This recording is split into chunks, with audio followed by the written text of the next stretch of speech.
У школы искусств в Орджоникидзевском новый виток культурного развития. Долгое время это учебное заведение работало на энтузиазме преподавателей и способностях воспитанников. На должные технические ресурсы не хватало возможностей.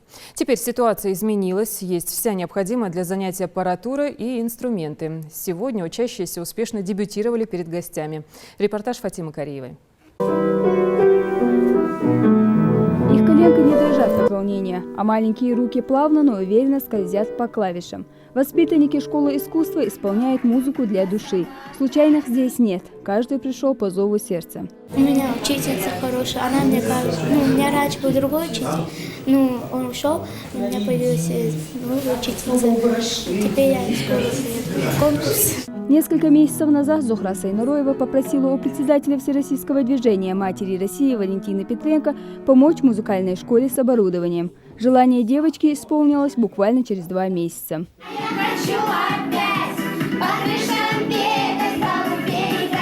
Это наше будущее. Должна быть духовность, должна быть культура во всех ее проявлениях. Дети сегодня это ярко продемонстрировали. Искренне хочу пользоваться возможностью детей поблагодарить за сегодняшний концерт.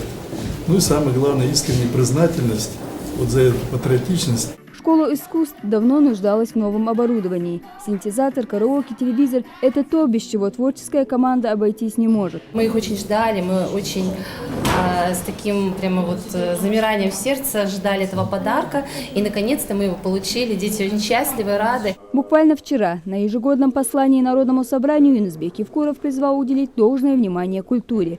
К исполнению этого поручения в республике приступили уже сегодня. Культура – это будущее нашего народа, это идентичность нашего народа, это и национальная культура.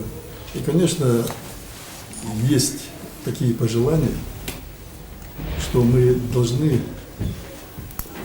в других субъектах выступать. То, что делают сегодня наши коллективы, и музыкальные, и танцевальные.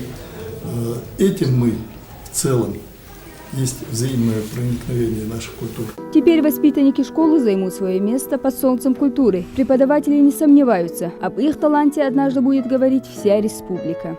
Фатима Кариева, Сулумбек Аздоев, Новости 24.